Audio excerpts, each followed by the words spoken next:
Welcome to my video of stage 1 of Race Like a Champ.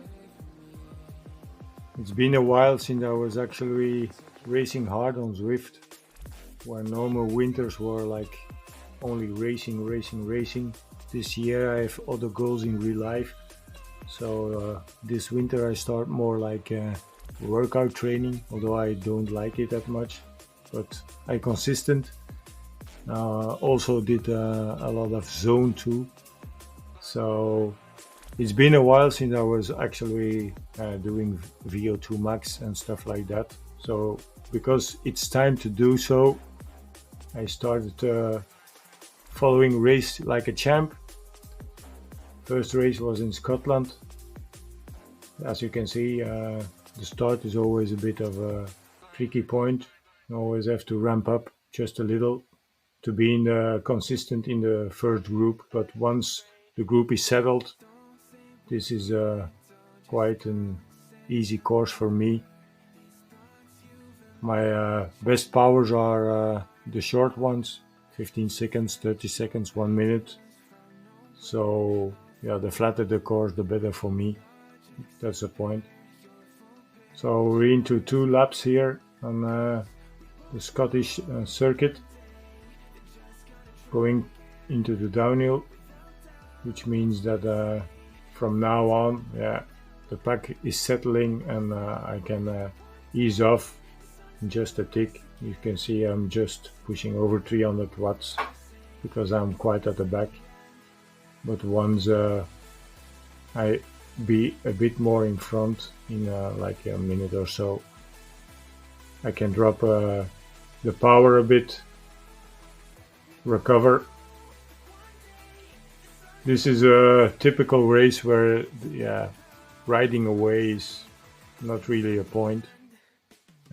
You almost know for 90% that it's going to be a bunch sprint. So the few tricky points there are, like the breakaway break, for example, or the castle where you have the little climb.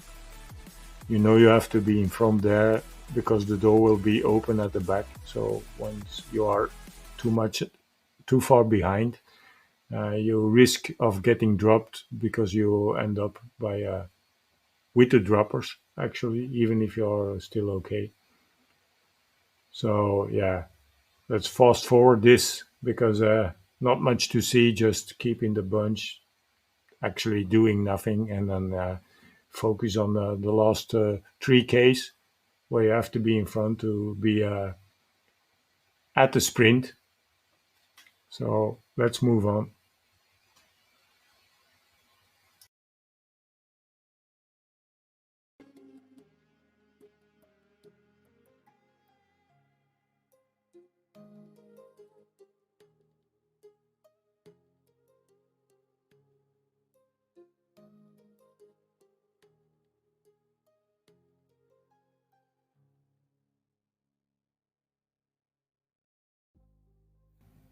So with 2K to go, we are arriving at the castle for the last ascent before the finish.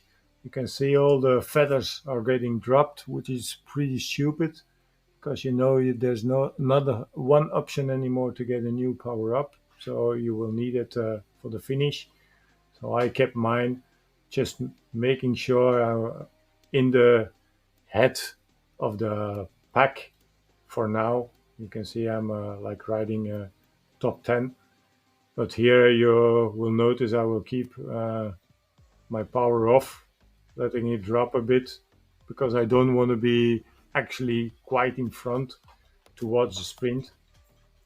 I like it more when I come from position 10 to 20 because you have the little bit of a draft when you are going, and then you can use your power up at exactly the right time.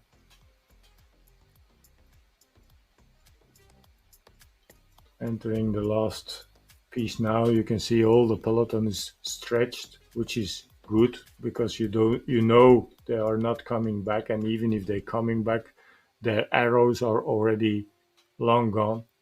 So all the riders here in my group will be the riders sprinting for the victory. All the ones who are now actually still trying to come back already have ridden their sprint. So we're taking the last left turn towards the sprint now, and now it's just a matter of timing. Mostly, I know I have a good 30-second power, so I'm starting to ramp up here, but I know the power up doesn't last that long, so I will use it here in the corner where is also the steepest part. And then it's a matter of holding on. But my actually 15 seconds and 30 seconds are not that much different. Mostly I have a drop like about 1.5 to 2 watts maximum to 30 seconds. So I'm always playing more with that than with 15 because there are a lot of guys doing the same 15 seconds as I do. But I'm trying to beat them at the 30 seconds, and you can see it worked here perfectly. So stage one victory. It wasn't the fastest of the stage one races, unlucky. So in the general classification, I'm not that far in front. But yeah, that doesn't matter that much. I'm looking at values, and if they are good for me, I'm quite happy. All the results on Swift Power is fun, but not that important as feeling the power. Thanks for watching. On to stage two.